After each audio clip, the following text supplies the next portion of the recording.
गुडाकेश सर्वभूताशय स्थितः अहमादिश्च मध्यञ्च भूतानामन्त एव च भूतानामन्त एव च।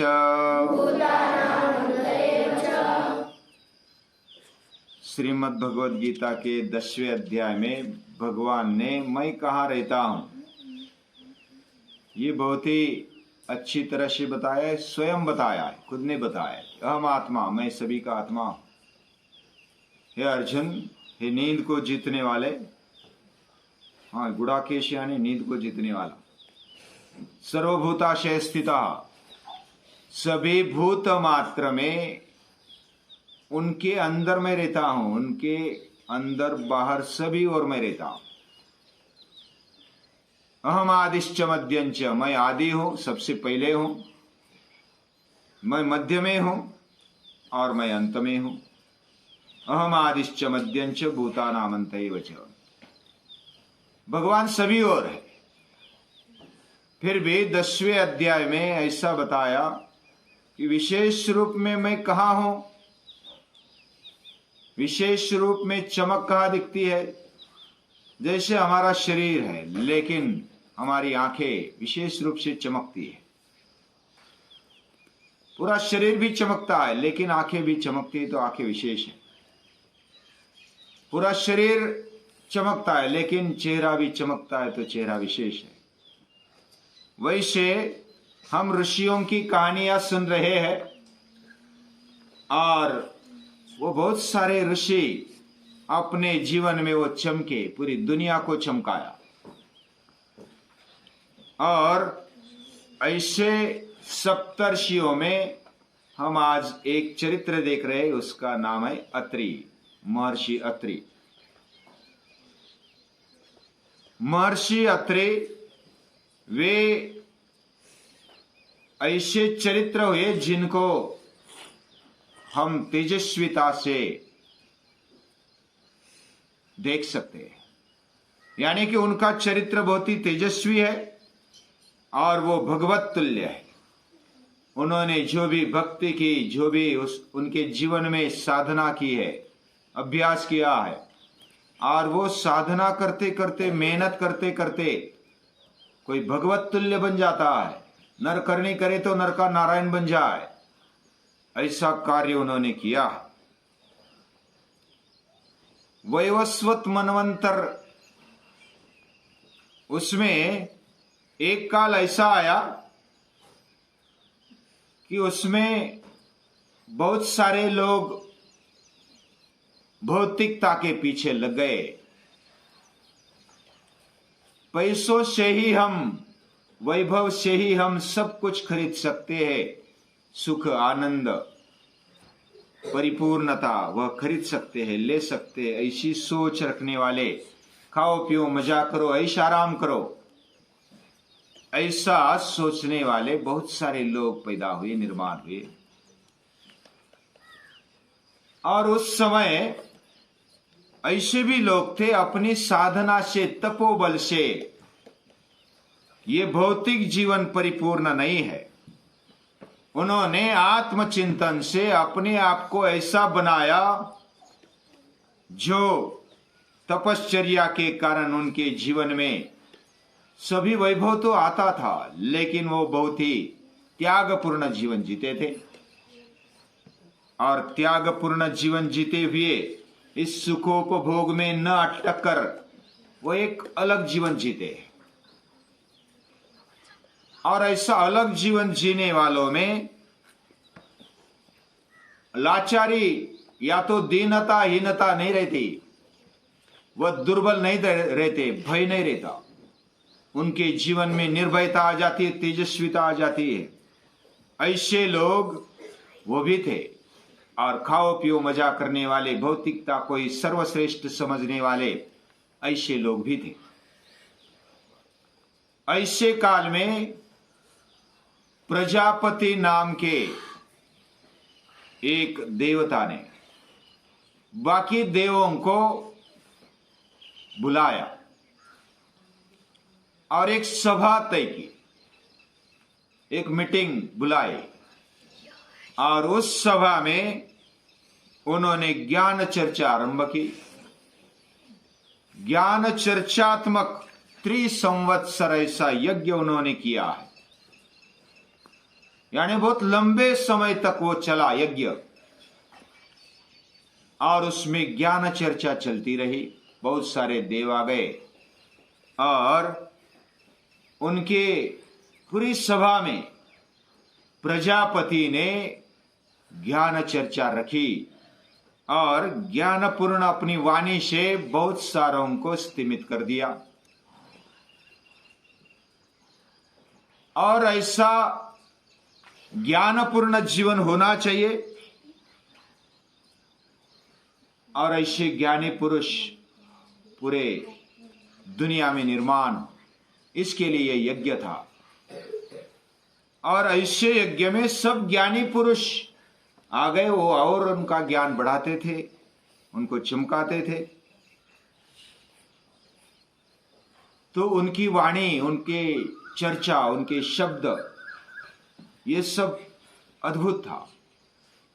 ये देखने के लिए सरस्वती माता को भी लगा कि मैं उनकी चर्चा में जाऊं। वाग्देवी, वाणी की देवता, वह स्वयं आ गई। वह स्वयं आ जाने के साथ साथ उनको बहुत ही अच्छा लगा। इतनी बढ़िया और ज्ञानपूर्ण चर्चा कर रहे हैं और वह सुनने के लिए मैं आए हूं। लेकिन कुछ खामियां भी थी,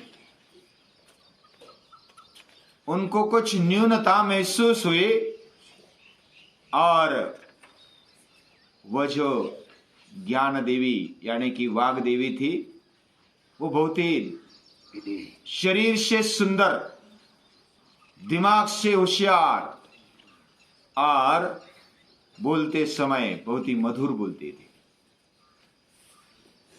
तो उन्होंने उस सभा में अपना वक्तव्य शुरू किया। बहुत ही मधुर वाणी से वो बोलने लगी। बोलते समय जैसे शहद, देखा है ना शहद, तो मधुमक्खियों के वो जो उनका घर होता है उसमें से शहद जैसा टपक रहा है और वह शहद का स्वाद हम चख रहे हैं, ऐसा ये सभा में वाग्देवी बोल रही है और वाणी रूपी शहद टपक रहा है और वो ले रहे हैं, ऐसा सभी को लगता था।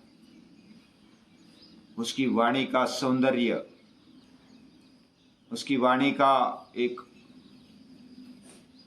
माधुर्य, वो सब ऐसा पी रहे थे। वो कितनी देर तक बस सुनते ही रहे, ऐसा उनको लगा। साक्षात सरस्वती बोल रही है, वाग्देवी बोल रही है, प्रजापति आदि देव देवता सब सुन रहे हैं। ये सब वाणी भी मधुर है, शरीर अच्छा है, सुंदर है और भाव से बोल रही है, प्रेम से बोल रही है और न्यूनता भी बता रही है और सभी का दिल उन्होंने जीत लिया। वरुण आदि देव को ऐसा लगा कि ये जो वाग्देवी है उनके साथ संसार किया जाए, शादी की जाए तो अच्छा है, क्योंकि ऐसी स्त्री मिलना ये भाग्य की ही बात है। तो ऐसे वरुण देव आदि जो देव देवता थे उनके मन में आया, बाकी लोगों के भी, देवताओं के भी मन में आया, हम इसके साथ संसार करें। कितना बुद्धि है, शरीर है, भाव है, प्रेम है, सभी कुछ है, परिपूर्ण जीवन दिखाई देता है। ऐसे जीवन को देखते हुए किसको लालसा नहीं होगी, तो पूरे देव लालायित हो गए। लेकिन प्रजापति अकेले ऐसे थे, वो ज्ञान चर्चा में डूबे हुए थे, उनको कोई आसक्ति नहीं थी, वह बस ज्ञान चर्चा का आनंद ले रहे थे। तो ये सब सभा हो गई। होने के समय वाग्देवी बोलती है कि ये जो विचार है ये अंतिम आदमी तक, यानी कि दुनिया में अनटू द लास्ट पहुंचने चाहिए। ये ज्ञान चर्चा, ये विचार, ये दैवी विचार सभी के जीवन में उतरने चाहिए और उसके लिए यह यज्ञ जारी रखना चाहिए। मुझे भी ऐसी इच्छा हो रही है, लेकिन उसको लंबाने के लिए यज्ञ की आवश्यकता होती है और यज्ञ में किसी महत्वपूर्ण साथी की आवश्यकता होती है। तो मैं साथी ढूंढना चाहती हूं आप लोगों में से, मेरा जीवन साथी ढूंढना चाहती हूं। और ये ज्ञान एक शक्ति होती है, सरस्वती एक शक्ति होती है। शक्ति के साथ चैतन्य आ जाए तो उसमें सोने पे सुगंध आ गया, सोने में सुगंध आ गया, ऐसा होता है। तो वो साक्षात प्रजापति को बोलती है, वाग्देवी क्या आप मेरा साथ दोगे?